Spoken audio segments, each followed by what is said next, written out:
Heyo. Hello, hi. I'm Ghosty. I welcome all ghosts and ghouls. Hello, anyone and everyone.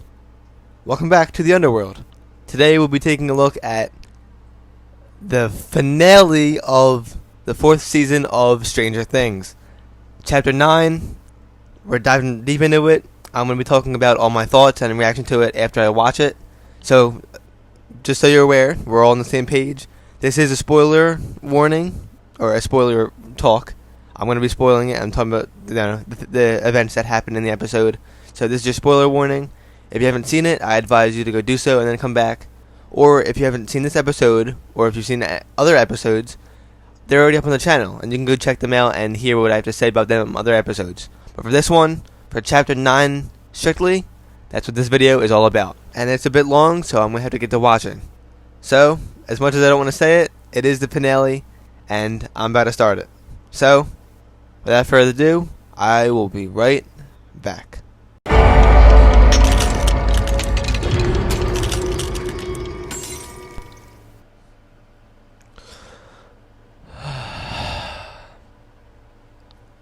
God damn! What a finale! Oh my god. What a finale indeed.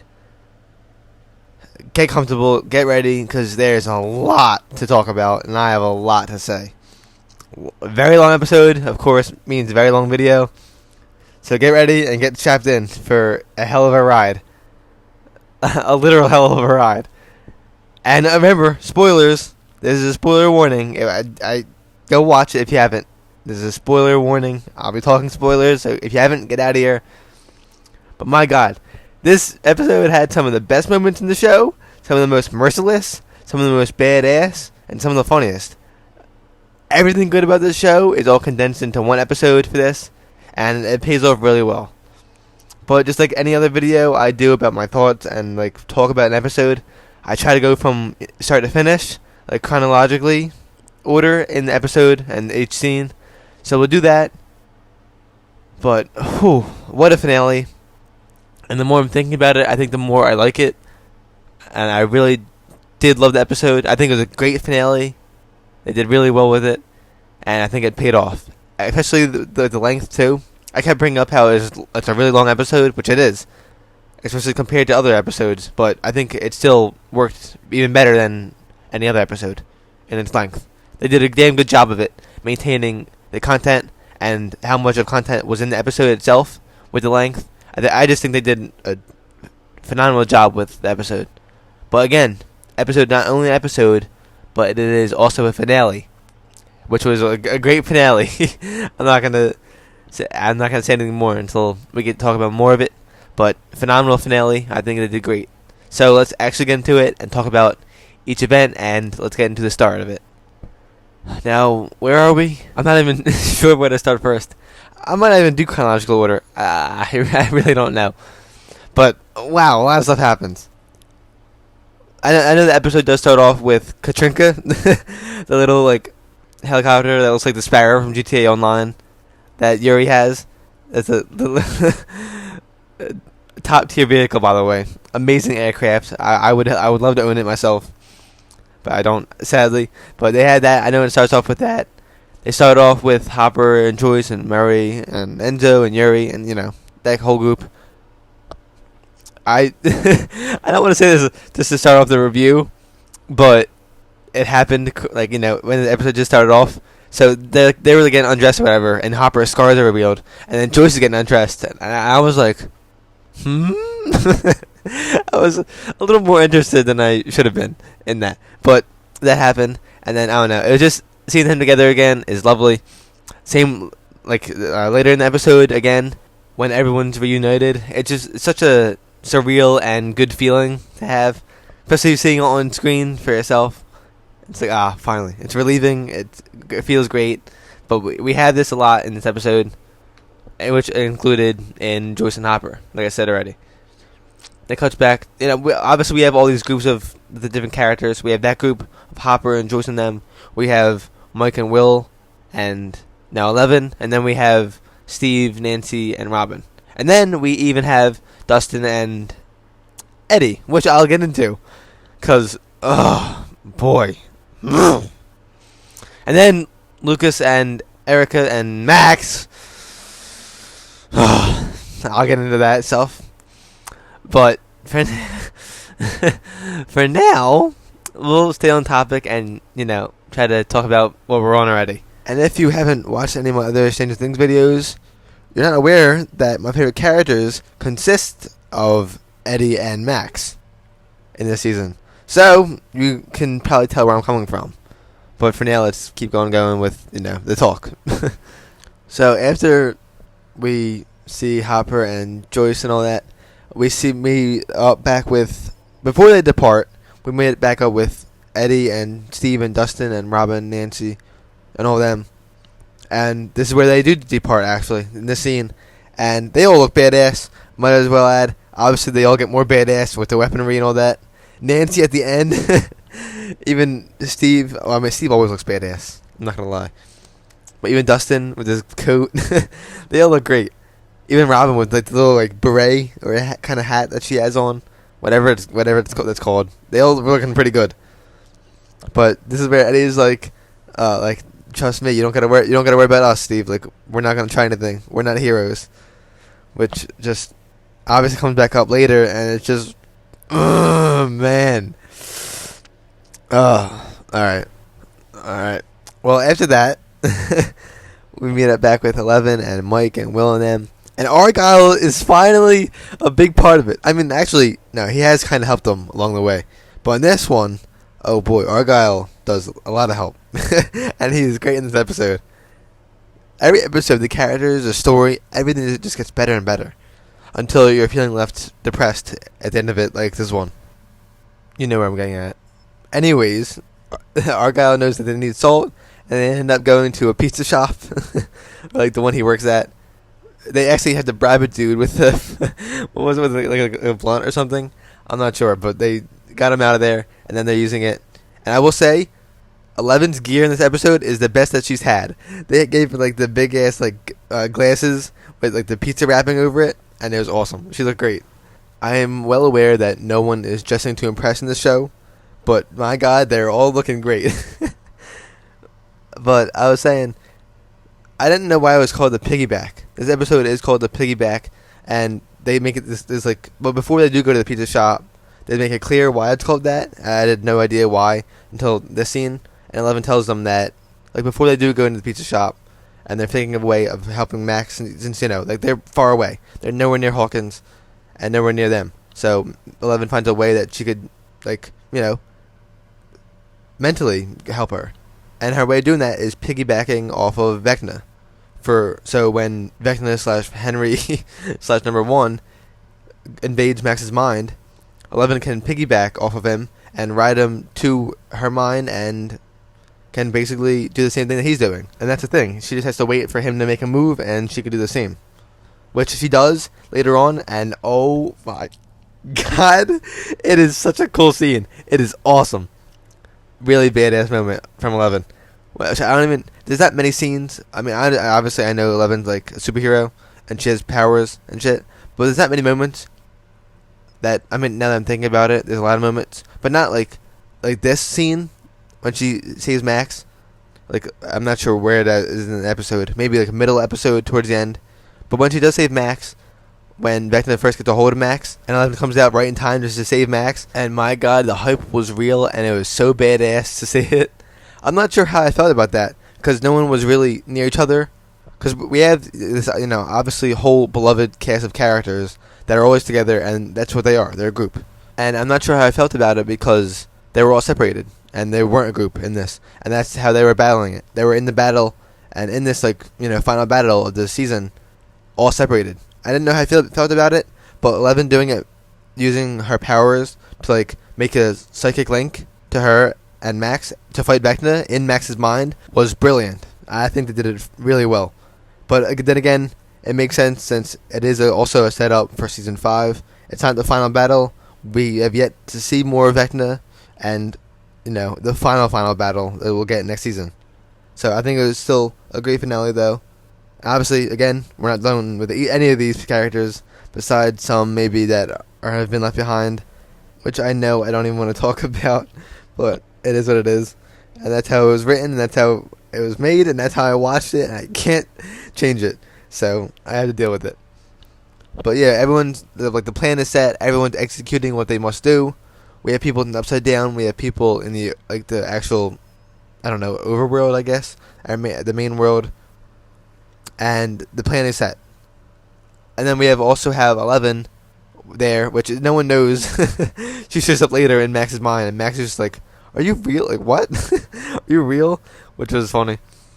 But yeah, we had a lot of stuff going on in this episode, and a lot of stuff just happening left and right. We even have the basketball team come back, and oh my god, Jason is such a prick. I'm not sure if anyone noticed this, but he also dies. Sorry to cut a little bit, but he also dies in the scene when later on in the attic when the ground starts ripping open. He also dies. He gets absolutely destroyed. His whole top, half of his body is decimated, and it looks real painful. But he is completely dead. No way he survived that. He is gone. They made it seem so minor because there was such a cataclysmic event going on, and the thing that was actually happening was such a disaster that his death was so minor, which is insane because he's been I think a pretty big character so far. I think at least in this season in the story so far, I think he's been. But oh man, yeah, he's dead. But yeah, they were in it. I'll get to his inclusion later. But, oh my god. That guy knows how to play a motherfucking menace. That dude knows how to play an asshole to the T. He did not hold back whatsoever. Physically, in the scene, or the actor, playing the role. He did not. But, again, we'll get to him later, and we'll focus on where we're at right now. Which is, actually, Steve and Nancy. I've been saying, I'm going to skip a bit here, but I've been saying how they've obviously been hinting at Steve and Nancy being into each other still. And they even do that until the end of the episode. Until it ends even. But they do show Jonathan and Nancy come together again later on. And it was nice seeing them together again. But they obviously are hiding things from each other still. And I'm not for not being loyal or anything. I'm not for that or anything. I just love Steve and I like Nancy. And obviously, Nancy and Jonathan aren't working out, honestly. Obviously. I mean, but, well, honestly and obviously. I don't know. We all know it. I don't need an explanation. We already all see it. We all see it. We all see Steve and Nancy. We all see how they are. And we've also seen Nancy and Jonathan, especially with this episode now. I think it's pretty clear what has to be done and what's going to happen with Steve and Nancy. Or maybe not, I don't know. But Steve is obviously feeling blue, and he's a little upset at the end of the episode, which I was like, oh man, I feel for him, kind of thing. It's like, oh, I don't know, it was bitter to see him like that, but they tease it a lot in this episode, and of course, how it is in general, they just talk about that a lot, and they show it, and again, they show Jonathan off with Nancy later on. Don't think it's going to work out, but we'll see next season, I guess. God knows how long that's going to be, the wait for season 5. But I do know I've been chanting and ranting about wanting to see Steve and Nancy to get together. I was just pointing that out. I wasn't anything for screw Jonathan. Let's not care about Jonathan. Just fuck him. I still like Jonathan. I think just Steve and Nancy is more fitting. I think it would be better. And it's for the better. And I think they made that clear themselves. It's just not how things happened. So, let's get off of that. I probably won't talk on that too much later on, maybe. I'm not sure, but I think that pretty much sums up my thoughts on that. Because I've been talking about it the whole series. But let's go back to where we're at now. Which is actually Yuri's redemption arc. Enzo sits down with him. He's like, yo, we had to get real with this. He tells him that there's an evil. Yeah, which makes sense. I don't know why Yuri didn't think of it sooner. Why doesn't Yuri not want to survive?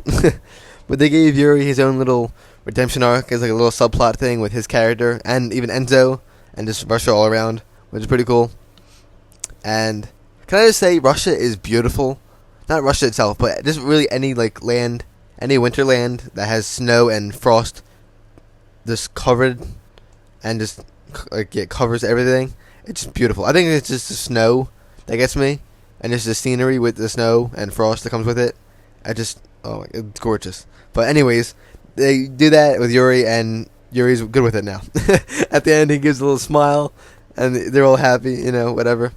I honestly didn't think this episode was going to be ending in a happy scenario, and I thought it was going to end on a bad note. I thought it was going to end with them losing, and actually, to be fair, they didn't win.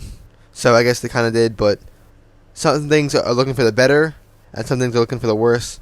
So we don't know. We got to see, next season.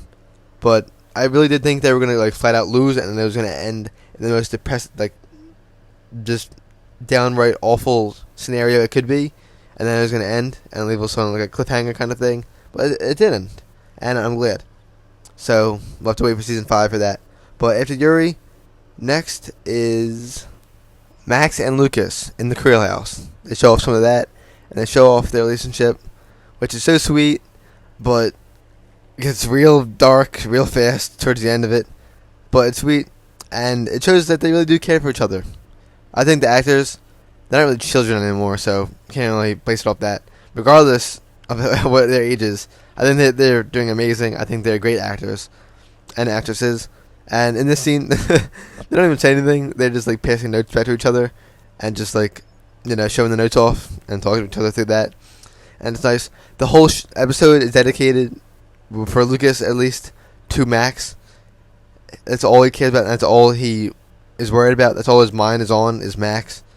I don't even think we see him without Max at all in this episode, even with flashbacks included. His only care in the world right now is all about Max, which I think is really sweet. And they show it pretty well, and they literally put it on display for us that that's all he cares about right now. So if you had any hopes of Lucas not actually, or if you had any thought of him not actually caring for Max, this episode completely denies your thought. So there you go. I didn't see it that much either, but now I could see it much clearer than before that he does care for her. And oh man, obviously, like I said, it doesn't end the best way, but you can't do anything about it. I would have said way sooner, hey Max, you need me to come to the 80s real quick, treating you right, you know what I mean, Maxine? Alright, I'll get off. I like CD Sync, that's all. I'm a fan, obviously. Anyways, but yeah, actually, for real though, Lucas does care for her, and they put it on perfect display for us in this episode. I'm also not sure how much I've mentioned the lights, but the lighting in this episode and how they use lights, I mean, in the show, just in general, is a brilliant way. They do it in a very clever and, phenomenal way of the lighting and use of lights in this, especially when they're tracking down back to in this, Creel house kind of thing. It's done really well. And they get to the attic, and Max is just trying to, I'm not even sure what she's trying to do, but she obviously doesn't want to die, but she kind of has to put herself out there and risk her life so they could defeat Vecna in the first place. Which does kind of work towards the end, which we see, but she rants a lot, later on in the episode. A bit after they sit in the house for a bit, but a bit after Max actually, rants to Vecna. Since we've seen in the Upside Down, if you're in the Upside Down and you could, are in the same area as someone else is in the real world, you could hear them, and you can actually sense their presence, and that's exactly what happens. Max rants to Vecna and basically says how Vecna was right, and how she shouldn't be here, and she doesn't deserve to be here, and doesn't deserve the stuff that she has, which is wild. But then Lucas completely flips around, and I thought it was actually Lucas at first, but as we could see, it wasn't just Lucas, and it was actually Vecna pretending to be Lucas. But I thought it was at first too, and then we see the voice being distorted, and I'm oh, it's Vecna. That makes a lot more sense. And then she gets in the trance, but it was messed up, man. Whew. Same thing with Billy. When Billy was being used against her, when Vecna was Billy, using it against her in episode 4. But this one just hit harder for some reason, and I don't know why. I can't pinpoint it, but I feel like it did. Or maybe because we have Lucas on the other side, like outside of this trance that Max is in. We actually see what's going on, and we actually get the real situation going on, and Lucas is in like desperate need trying to help Max. It's really sad.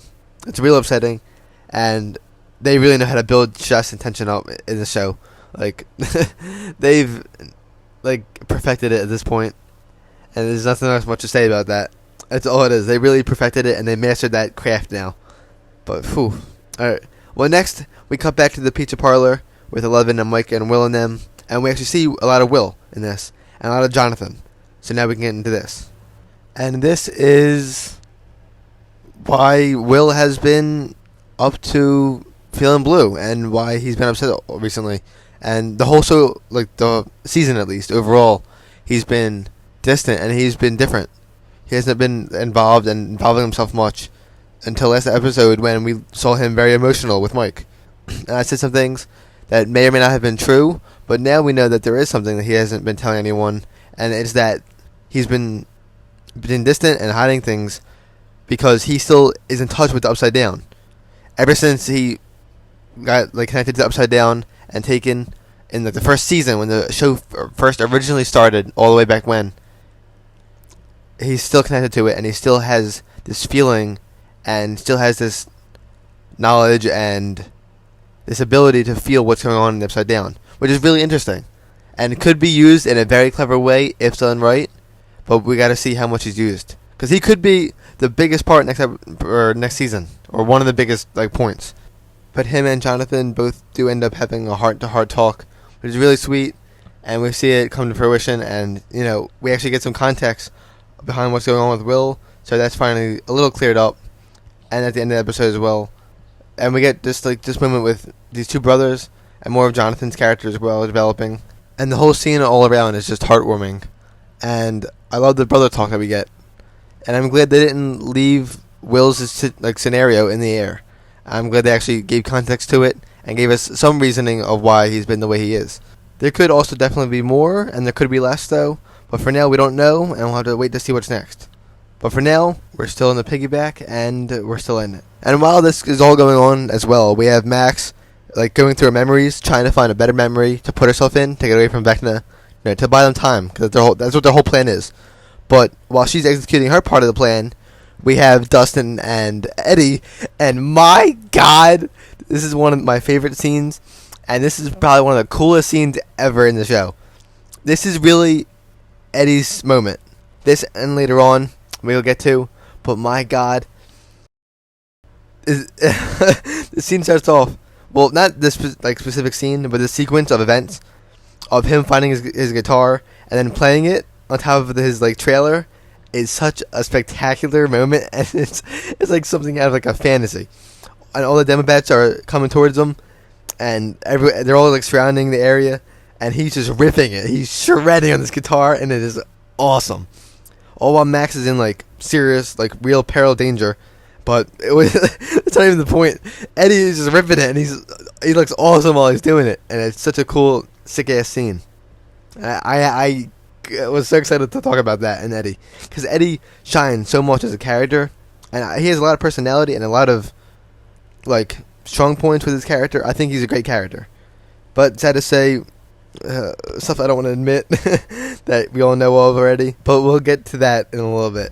And after that phenomenal performance by Eddie with Dustin just cheering him on and all that, after we get Will 10th time crying, after all that stuff, we move on to the next scenes. We meet Hopper, Murray, and Joyce and them back at the prison, where they found out that they have to deal with the problem in the prison, which I didn't talk about earlier. Earlier in the episode, they mentioned and they realized that the Demogorgons that were in the test tubes are gone. They broke out. Same with the particles that now they call the Shadow, which I'm not gonna lie, it's a really cool and ominous nickname for it.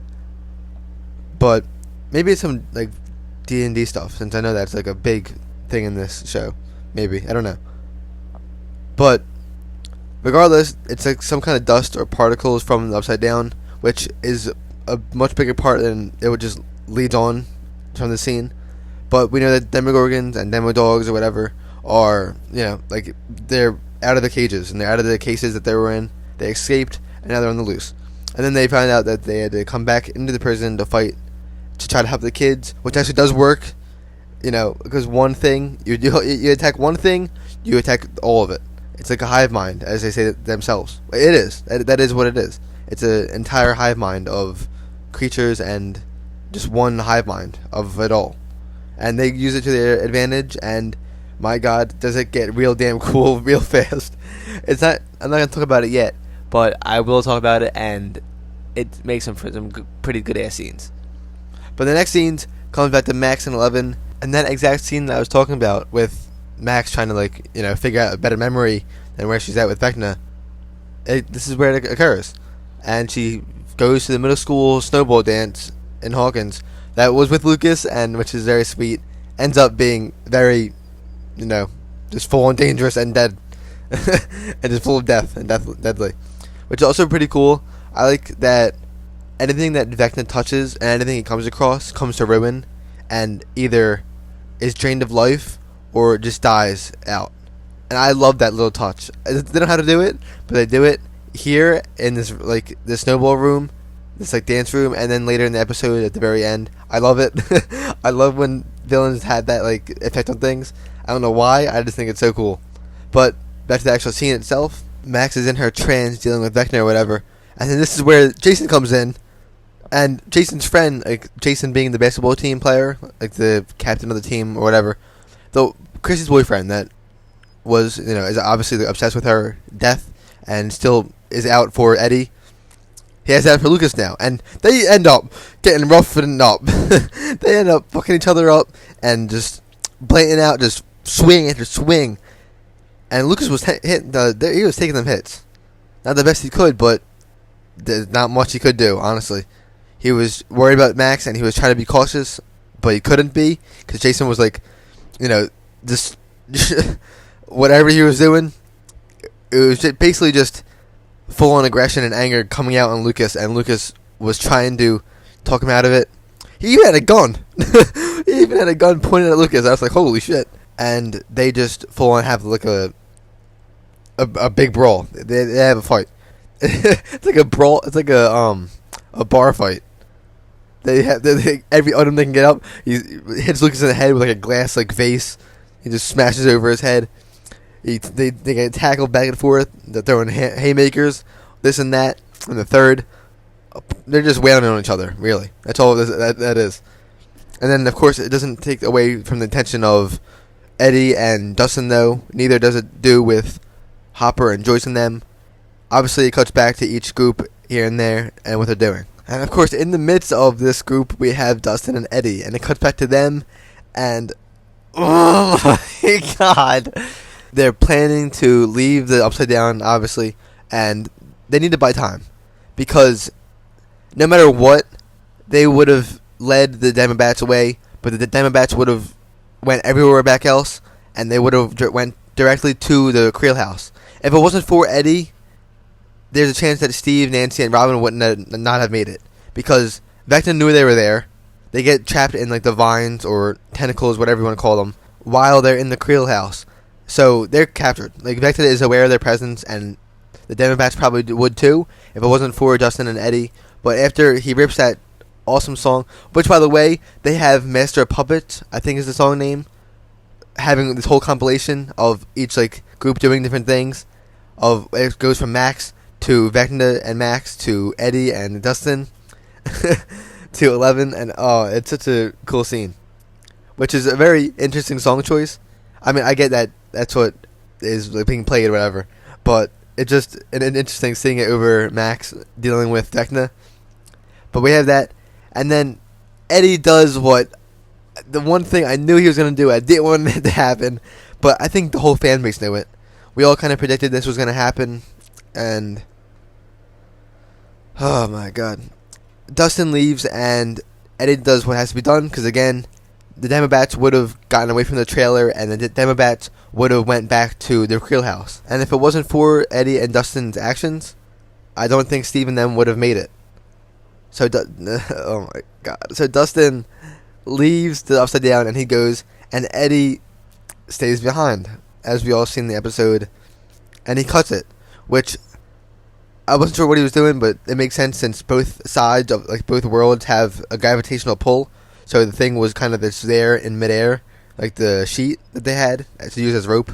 He cuts it, leaves Dustin there, and oh my God, of course, because he has to just do this, he runs back and tries to create a diversion to buy even more time for everyone else. And oh my God, one of the few things I didn't want to happen, and it happened.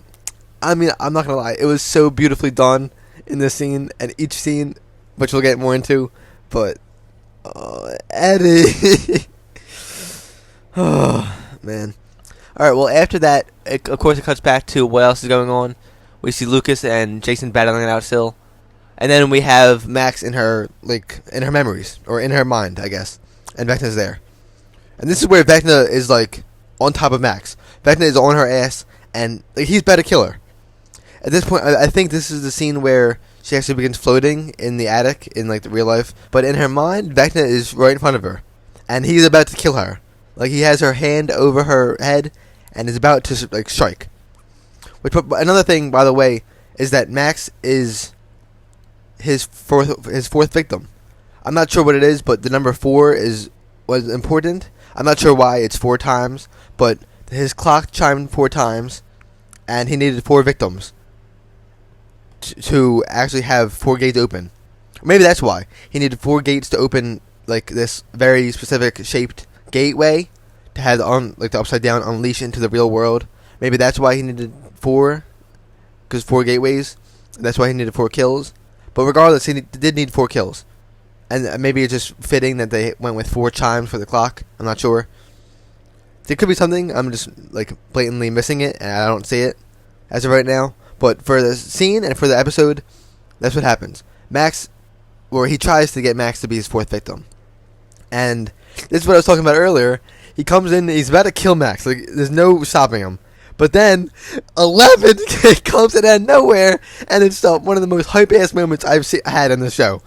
Because Max is about to like obviously have her like the inevitable happen, and Vecna is there, but then he flies past her and just gets struck back way back away from her. Because 11 is in her mind, and she saves Max from Vecna, and she launches Vecna across the room. And that's what I was talking about earlier, when Max is like, "Are you real? Like, are you real? What?" It was funny. But after all that happens and everything I've talked about already, we finally get the confrontation between Vecna and 11. After all these years, after all this time, they're face to face. Not fully physical, because it still is in Max's mind, so we can't forget that.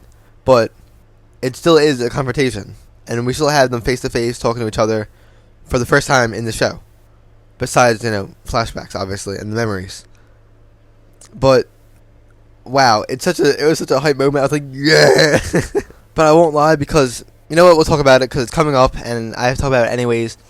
But after that, we see Mr. Eddie Munson run back with Dustin following him. Which, by the way, when Dustin hops into the upside down portal and back into the upside down, he jumps down and he injures his leg somehow, somehow. Obviously from the crash and him hitting it from dropping. There's no matches or anything because Eddie moved it, so Dustin wouldn't come back after him. But he did this anyways, and Eddie is there in the upside down. Dustin's running after him. And later in the episode, we see that Dustin has this injury. So I think this limp he has is going to stay for the rest of the series. And I think it's going to be a reminder of this specific moment with Eddie, and it's going to be a reminder of just that constantly. And I think that's going to be a part of his character now with this limp. This injury has history kind of thing. Happens with a lot of characters, but I think this will happen, and I think it will stay with Dustin. But he has his limp, and he's hurting.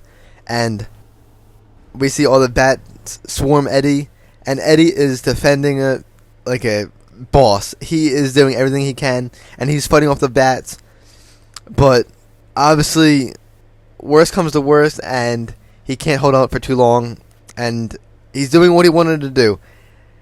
He is fighting off, and he's buying time. And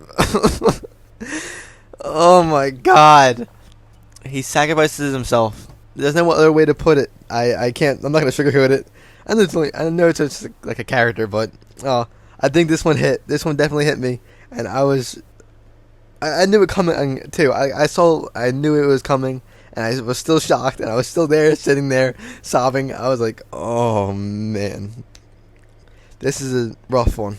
This hits, and it definitely hits hard.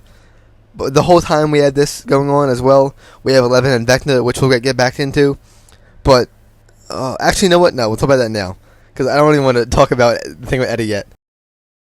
Vecna talks to 11 in Max's mind, like they're having like this like conflict, and they're fighting it out, like, you know, psychic style, because that's what they are. That's what their powers are. So they're like flying each other and like pushing each other here and there. And Vecna talks to 11. Actually, first he throws her. Well, he like turns it into back to his like, I guess his homeworld. Not really his homeworld, but like his lair where the red mist everywhere and the clocks are flying, and where Chrissy and I think was it Ben, yeah, where their bodies are. He takes there, he puts Max up, and then he holds 11 up, and he makes 11 watch. Basically, he's going to kill Max, and we see that happen, but not fully. But we'll talk about that, and we'll get into that. But for now, he talks about what he's been through, and how Papa's dead, and 11 tells him that, and they have this talk, and this is like the most humanizing aspect of Vecna I think we've seen, because he actually seems like more of a human now, maybe because we know more about him, but he actually does seem a lot more human and a lot more less like just monster, if that even makes sense. He learns that Papa's dead, though, and they have this talk, and he tells 11, like, Papa didn't do anything. Brenner didn't do anything. She made him the way he is, which is kind of true. She did send him to the Upside Down or whatever, and this is where we learn the origin of the Upside Down, which is pretty cool. I didn't think we would learn about that, really, but I guess he was the start, and I was right. I'm sure I'm not the only one that said this, but Vecna was the one who's been doing it all. He's been the one since the start of it. Since the very beginning, he's the one that's been causing chaos, and he has been the one, like, the puppeteer, basically, behind it all. Like, controlling everything behind the scenes. Which I'm not sure if we knew about that until this season. Obviously, the name Vecna didn't come in until this season, but we know now that he's been behind everything since the very beginning, since Will. And it was pretty cool to see that. And it was really cool to see the very, like, origin and the beginning of the Upside Down, like what it looked like at first. It was pretty damn cool. But then he turned Hawkins into it, I guess, or maybe when he targeted Hawkins, it created this version of Hawkins in the Upside Down. Not sure how that works, but we saw the Upside Down in the first place and in its origin, which is pretty cool. And we saw like the Demogorgons walking around and stuff like that. And Vecna basically made it his home, made the entire place his lair, and ruled over it. Probably because of the powers that he has. But it happened, and that's how it planned out, and that's what we got, which is pretty cool to see. And it was interesting, to say the least. And we even see that now that we have a name for this dust, since they called it the shadow, that's how I call it, the particles in the Upside Down, he actually turned into the shape of a spider, or what he tried to do, and made it, and he created the Mind Flayer. In this scene, we see it happen. So, I'm not sure. I think the top ranks, or the top like rulers of the Upside Down, is not only Vecna, but it is also the Mind Flayer. This shadow has something to do with the Upside Down that is much more powerful than everything else, and is kind of just like the living embodiment. Not even embodiment, because it's not really a person. It's just dust and particles. But I think that's what it is. I'm not even sure how to word it, but I think it would just be this physical, like all this evil from the Upside Down, and the Upside Down in a physical like manifestation. That's what this dust is. I think that's what the shadow is. And then he turned it into the Mind Flayer, which I guess now has his powers, maybe, or maybe not, because since they called it the Mind Flayer. But now we could probably say that the mental and psychic powers that it used wasn't actually the dust at all, and it was actually Vecna behind the whole thing. So I'm not sure what the dust exactly is and does yet. And now we know it could have been controlled by Vecna, but it also has a mind of its own, it seems like. Not sure. Some things do go unexplored and unanswered, which they'll probably get into next season. and the more we learn about this world and everything in Stranger Things, we'll learn more about it, hopefully, at least. But I'm sure they will, because they seem to answer a lot of stuff, and they seem to leave no questions unanswered until they want to reveal the answer, which I actually do like, and I appreciate that, for doing that, exactly. But it turns out that all this stuff is true, and, we get a bunch of info from this, and a bunch of, lore and, origin kind of stuff, which it's also very fitting that the final conclusion stuff always goes back to the beginning. But I think Stranger Things is doing it really well, and with how they're doing it and how they're executing it, along with, how the story's going, I think it's really well. And it's just brilliant. I think they're doing a great job with it. And I can't wait for the next season, but oh my god. For this particular thing, though, we still have 11, and during the conversation, we see her bound up, and she's, trapped by these, tentacle things, or whatever you want to call them. But Mike is talking to her, and he is saying things that she could hear that she's been wanting to hear for a while now. And Mike's words they do touch her, and she is able to escape and power out and overpower her back into with this ungodly amount of power, and bursts right through him and launches him right before he's about to kill Max too. Actually, oh no, it's not before he does. And not really. If you've seen the episode, then you know what I'm talking about. Well, yeah, he kills Max. She can't escape fast enough, and those are the words, and that is the motivation that she needed. That is the power that she needed to get her own power. And she launches Vecna again while they're in this red misty place in the Upside Down, Vecna's lair. But she does it a bit too late, and Vecna kills Max, which caught me off guard, because I've been saying that I thought Max was fine until last episode. We learned that she still has the curse, and they're going to use it in their plan, and now we see it did not work out for Max, which I'll get into more. But oh my god, actually no, fuck it. We'll talk about it right now. Max, oh my god, Max, and then Eddie. Two of my favorite characters. Two characters I didn't want anything to happen to. It happened. As long as Steve's fine, at least. Steve's fine. I mean, he's not fine, but physically he's fine. He's alive. He's still kicking, thankfully. But we see Max, her bones start to bend and snap like any other Vecna victim, and her eyes start bleeding, and 11 saves Max and, defends her and strikes Vecna right before he could, do the finishing blow and pop her eyes out and, kill her. That, eye-popping thing, which is, ew, disgusting, but it's also pretty cool. But that last, act within his kill is, the final choice, the end. That right there is the finishing action. And she saves Max just before that, which leaves her bent and broken and blind, which caught me completely off guard. And I thought she was fine. I didn't think she was going to die. But I guess she ends up bleeding out. But it creates for a really depressing scene with Max, her, kind of corpse, is just sitting there while Lucas is defenseless. And he's calling out for help. And, wow. I think his name is Caleb, the actor for Lucas. He does a great job in this scene. Same with Sadie Sink. The acting in this is also just phenomenal. I love it.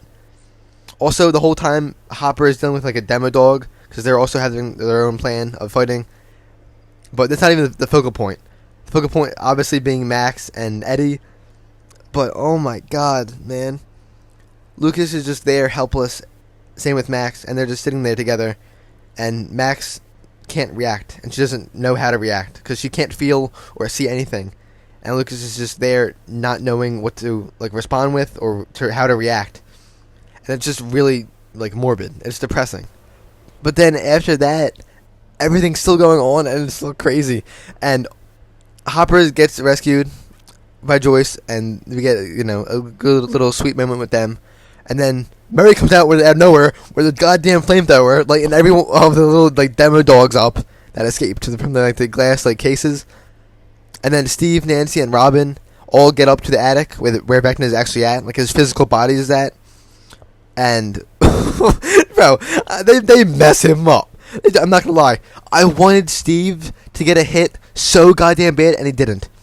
He threw a Molotov, actually, I think. But I wanted him to use the axe. So goddamn bad. Hopefully they'll give him a hit next season. But they throw a Molotov. Robin throws a Molotov. And then Nancy comes in. Most badass scene I've ever seen of Nancy. Comes in with a shotgun. Bop. Bop. Bop. Just lighting him up while he's on fire. And he's, like, obviously in an extraordinary amount of pain. And again, it's a hive mind. So all these things connected to Vecna and connected to the Upside Down is being damaged. So everything that Steve and Nancy and Robin and them, they're fine. Everything with Dustin and Eddie is fine. And then same with Hopper and Joyce. Because Vecna, I think, is the main point of the hive mind. So him being, like, hurts everything. I also might have said that, I said that it was Steve that helped, that, like, got them out of it. No, Murray's flamethrower did that trick. And actually got them out of the, like, tentacles that they were stuck in. Because Steve, Robin, and Nancy were all, like, bound and trapped. Then they got out, and that's when everything happened. Nancy with the shotgun, like I just said, came in blowing shit. And then that's that. Vecna is launched outside of the Creel house, out through the window from the shotgun blast. And he's messed up. And in the vision of Max's mind, he, like, disintegrates into dust and into smoke. And that's where Max's, like, memory is gone. It's gone. Vecna's gone. They leave the lair, and then they're just in this blank state where 11 is still able to see Max and Lucas, and it leaves an even more depressing scene than before. And everyone is just, so much stuff is happening at once. Along with another thing, obviously everyone's battling some sort of the Upside Down in this part, especially in this part. But back to Hopper. After Mary uses the flamethrower and Joyce is watching them, Hopper picks up a sword, and we get another one of the most badass shots ever in the show. And he's shooting Demogorgon, like, over and over again with, like, a rifle. But he picks up the sword on the ground, and he goes in for a finishing blow, and he straight up just goes in with the sword and decapitates the Demogorgon in one of the most badass shots, with the blood squirting out of the Demogorgon's neck, with the head cleaned off, and Hopper screaming with the sword in his hand. And it's an awesome scene. It looks badass, and it looks like it's out of an action movie. Like, it's really fucking cool. It's just so sick. But after all that happens, they go back downstairs to, finish off Vecna, and they realize he's gone. Vecna's gone, so obviously telling us that it's not the last of it. He's nowhere near to be found, and it's not the last of him. So he'll be back for the final season. Obviously, he is like the final boss kind of thing. So he would be the final antagonist. So I can't wait to see him again. But for this, after they realize he's gone, cuts back to Dustin, and of course, cuts back to Eddie. And Dustin goes up to Eddie. I'm gonna start crying. This hit me hard. This hit me in the deepest place I can hit. I'm not sure if it's just Eddie or Dustin or both of them. I mean, it's a whole thing. Even with the music going over it. Which, by the way, the score and the music in this series, especially this season, is phenomenal. But this scene, Dustin goes over to Eddie, surrounded by the demo bats and all these, like, corpses of the bats. Dustin makes his way through them, goes up to Eddie, and Eddie is laying there bleeding out. And, oh my god. He says something like, "I didn't run away this time, right?" And Dustin knows what's happening, and even Eddie knows what's happening, and it is heartbreaking. It is so depressing. And Eddie talks on how Dustin's going to have to watch over everyone, and how he's going to have to watch over everything that they know and love, and he's going to have to be there since Eddie's going to be gone. Eddie's aware of what's happening and that he's going. His time is over, and he's well aware of that, and you can see it in the scene. And he even says now, oh, like, he's going to make it this time. Like, he's finally graduating, which is so depressing because, obviously it's the end of the school year, but now he's graduating, it's the end of his life, and it just, the wording is very, like, I'm not even sure how to describe it, but it's it's one hell of a line. every piece of dialogue, the whole scene is just a great scene. And oh my god, I'm gonna start tearing up again. This scene hit. Oh my god. Oh, and he tells Dustin he loves him, and Dustin tells him the same thing back, and he bleeds out, and Eddie dies. Like, fuck! God damn it! Fuck! One of the one things I didn't want to happen. I knew it was coming too. It was such expected. And it obviously wasn't going to be like a main character. He wasn't going to be around for long. But they still did it, and it's still so hard hitting. God damn it. And then the music that plays after isn't any better. It makes it so much sadder than it already is. Emotional music with an emotional scene makes everything like 10 times more sad. But they didn't even need the music for this to hit. Man, what a character Eddie was. And the sadness and the emotion doesn't stop there, because there's a scene later with Eddie's uncle and Dustin again. Like I was talking about earlier with Dustin's limp. Like, oh my god, man. Fuck. Oh, man. Rip Eddie Munson, man. A true metalhead to the end. What a king. Damn, man. Oh, alright, well, we can't, stay there forever. After that, it goes from one body to the next, which makes it even worse, because next we see Max. And this is where she talks even more with 11 by her side. No, not by her side, but in her mind. Max is her conscience. She's basically brain dead. She's snapped, and her whole body is useless. She can't move, and she can't feel anything, and she's even blind now. So she can't really do anything. She's helpless. She can only really talk. And 11 is there, but obviously Max can't see her or anything. She can't notice her or really anything, which I thought maybe she would be able to. But later on, when Max is like in the hospital bed, 11 tries going into her mind, and it basically tells us that she's gone.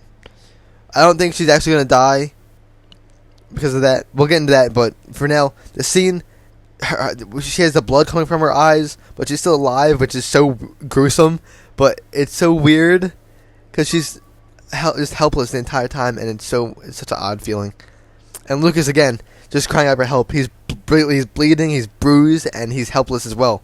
And he's trying his hardest to just desperately hang on to Max, and you can see it, like, losing her, and it's insane. Oh my god. You know what? I think I was right, because now that I'm looking back at it, they did lose. They didn't win. Vecna's not gone. They stopped him, like, for the moment. He's, like, not gone at all. They didn't defeat him. We lost Eddie, and we lost Max. Even if she does survive, which I don't think is... I mean, in this scene, they're both so helpless, and Max is desperately calling out, but it's just... This is, like, the lowest point that we've gotten for these characters, I think. And it's such a dark moment. And 11 is there, mentally, using her powers to there and watch what's happening. And they're all just helpless, can't do anything about it. Like, even though Vecna's gone, his effect and obviously his doings are still there, and we're just sitting there watching it happen. Man, fuck Stranger Things. Eddie and Max, come on. Two of the characters I was liking the most out of the entire season. But thankfully Dustin and Steve are fine, which aren't completely fine either, because Steve doesn't have Nancy, and he's upset over it, obviously. And then Max is Max. She's in a much worse state than ever. Oh my god, man. Ugh. Alright, well, next though, we do have it keep going on, and they're talking, and Max dies. She is dead, and we see that. But then something really interesting happens, and it's that what they were saying earlier. Vecna's 4 killings, like the 4 strikes that on the clock, which is how everyone else knows that Max is dead. Well, Steve and Nancy and Robin find out that Max is dead, or at least that Vecna has gotten another kill, because 4 kills means the 4 gateways open up, and that's what happens. everyone calls it an earthquake or some kind of, just seismic activity. But we obviously know what it is, and it's the gates of literal hell, or the Upside Down, opening up in Hawkins.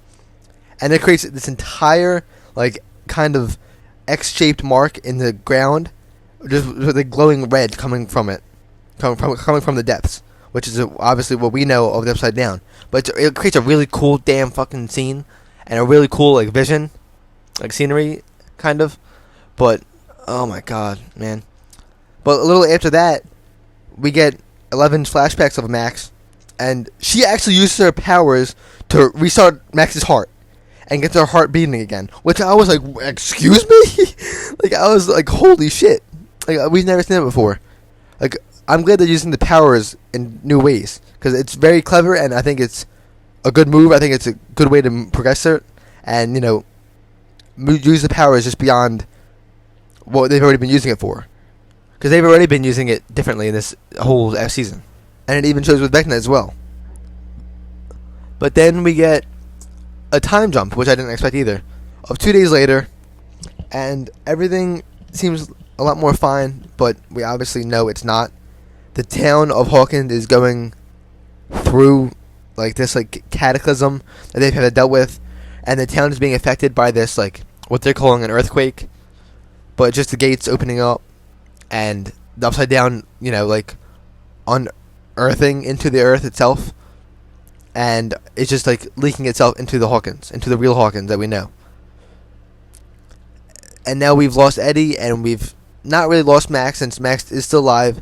We see her in the hospital, even though she's not conscious. She is, at least I think she's not dead.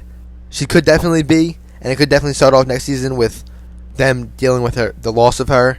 I'm not sure, but honestly, when they start filming Stranger Things 5, and if Sadie Sink isn't on the list of the cast, then we know she's dead, because they have all the flashbacks already. They don't need to make any new scenes with her, unless they use Vecna as that kind of threat, how they used with Billy and Lucas in this episode. But I'm just saying that if she isn't on the cast, or the castings for the next season, then we know that she didn't make it, because they're not going to need her for any new really scenes, unless it's something along the lines of what I just said. Maybe not. We'll have to see.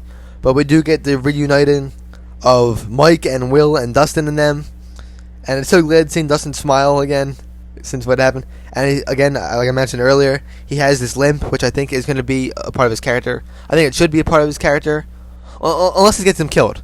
Because if it gets him killed, then I'm going to be pressed. We get more of Jonathan and Nancy, which I mentioned earlier already, so I don't really need to talk on that. Steve's obviously upset over it, because Nancy and Jonathan are still in it. We get the reuniting of Hopper and Eleven. Finally, Joyce and her kids. Everyone's reuniting, and we just see them all come together again, which is obviously something we've all been waiting for, and we finally see it. But then it comes to the hospital, where we see Max, and like I said, she's not in a very good state at all. She's in a vegetative state, which is what I hope a tease at her being alive, because like I said, Max and Eddie were my fucking characters, and they got rid of both of them. Maybe, I don't know. We still don't know if Max is alive or not. She could definitely not make it, but she definitely could. 11 really restarted her heart, which was wild. I didn't expect that. That's bizarre, but a clever way of her powers, I think. But we see everyone together, and Max in the hospital bed. Very surreal. A little after that, we see everyone trying to help the town out and help Hawkins the way they can now. Regardless of all the supernatural stuff, and just helping the town out as it is. Steve helping around, Nancy helping around.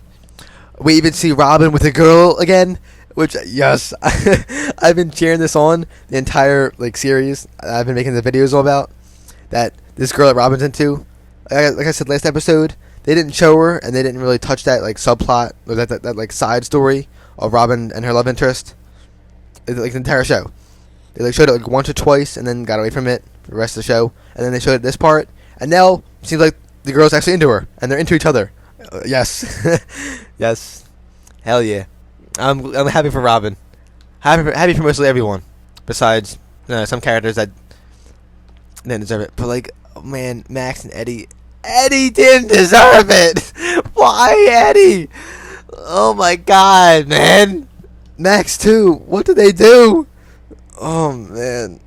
Eddie really said, I didn't run this time, did I?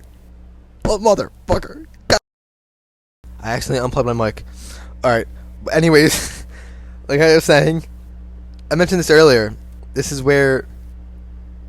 Oh my god, this makes it even worse. No. This is the scene where, after they were helping Ed out, it shows Dustin and Eddie's uncle with, you know, in the school and helping the town out. There's missing posters, and there's one of Eddie, of course, and it keeps getting drawn on. Cause this makes it even worse, because not only the scene is sad, but Dustin talks about Eddie and has to give the news to his uncle about Eddie's being gone, which makes it even more sadder. And Dustin tearing up is something is so depressing. Even his uncle is tearing up and he's crying. Dustin was saying how Eddie didn't stop being himself until the very end, and he didn't even stop. He never did. He never stopped, and that just makes it even better and more emotional, because Dustin, his voice is breaking, his lips are quivering, and he is just heartbroken. And from a viewer standpoint, also makes me feel the same way. He even has a necklace that he gave his uncle of Eddie's guitar pick, I'm pretty sure it was, which makes it all the worse. And another thing is that, thanks to this, Hawkins and the world is going to remember Eddie as a killer, because no one knows what actually happened. They all judge him off of him being a suspect of Chrissy, or of Chrissy's murder, and he's just a murder suspect. That's all he is to the world. No one besides our cast of characters and our main crew know the real Eddie, and that's what makes it all the worse. But man, at least I hope at least Max is fine. But then it cuts a little after. We're back in the shack with... Well, this is where Joyce rejoices with her kids, and Hopper sees Elle again in this old house that they had, in this old little shack in the woods. They come back here for 11 to live there. Hopper's there again. Always good seeing them together again. I'm getting emotional. My God. But... Oh my god, this is where they come back together and talk and see each other. It's so wholesome seeing Hopper and 11 come together again and talk. This is also where 11 tries to go into Max's mind and talk to her. Like we saw, it doesn't quite work, but it is around the same time as these ending scenes. Because, well, we're getting closer to the ending, and it basically concludes a lot of stuff for now. But then we also get a look at Will talking to Mike about how he's still connected to the Upside Down. And obviously, maybe this is what he's been hiding from everyone. And maybe this is what he's been so emotional over. And he can just sense the danger and sense the void that he can feel, basically. And he lets Mike aware of this. And then it gives him a weird feeling towards the end of it. After they go through all the talks and everything, he gets goosebumps, and that feeling is present, and he looks behind him, and everyone follows him and looks up as the clouds emerge into a darkness of deep darkness with, of course, red lighting that we've seen before, that is oddly familiar to us, but now not in the Upside Down, but instead in the actual real world of Hawkins. And everyone goes over and they see what the Upside Down has done to the real world so far, and it hasn't even been affecting the real world for a lot of time now. Or actually, maybe it was 2 days later, which I didn't think we really needed that time skip, but the flowers and the fields are dying out, like I said earlier. Everything that this evil touches, it ruins, and it just drains it of life, which I love. It's really cool to see that, and that's exactly what I was talking about. It was this, and then I think I mentioned earlier the snowball scene. But then they look at it. We get an overhead shot from behind them of everyone looking beyond into the clouds of darkness of what is going to be in the future for the next season, and that is where the episode ends. And oh my god, man, what a fucking finale! What an episode! This season was extraordinarily good. I think it was phenomenal. I feel like every season gets better and better. It's hard to top the original though. It's not only with this show, But I think with a lot of things, the original is always the best part of something or a series. But in this show, I think it does excel each season. Season 4, I think, was by far the best season and was really good. And I really like that they focused and gave time to side characters and made them more than side characters, and instead of just focusing on the main ones. Or maybe I'm just a big fan of the side characters more. I do like Dustin though, but besides him, like I said, Steve, Max, Eddie, man, oh my God, that's gonna be that's hit myself. That's gonna be on my mind for a while. But oh man, but that is where the episode ends, and I cannot wait to see the next season whenever that does come out, and it'll probably most likely still be on the channel. So whenever that does come out, we'll be back talking about Stranger Things whenever that does release. But for now, this is the end of Stranger Things 4, at least. Yeah, the end of Stranger Things season 4. So please feel free to let me know your own thoughts and who your favorite characters were, because mine don't seem to last too long for some reason. But I think it was a phenomenal season. I really like how they did everything. There's so much care and effort put into everything, and it's really made like it's a movie and it's not a show on Netflix. Not to bash Netflix or anything, but Stranger Things just really does up everything in every aspect, and it makes it even better than it already is. And that's something to point out. It really just does excel in everything. And Stranger Things was fantastic. I think it was brilliant. And again, please feel free to let me know what you think yourself, and any criticisms or feedback as well. And I know I ramble a lot, but I don't want to make it. I'm not like reading off any notes. I'm not like making a script or anything. I'm just talking my thoughts and rambling on. So if I stumble over myself or like just ramble nonstop, I'm sorry. But this video is a bit long, but thankfully you've come to the end already. So thank you for watching this entire video, especially if you made it this far. And that's all. Subscribe, like, comment, etc., etc., etc. All that common YouTube stuff that you hear everywhere else on YouTube. And thank you for joining me in talking about Stranger Things. And catch me next time in the Upside Down. This has been Ghosty, and I bid you all farewell.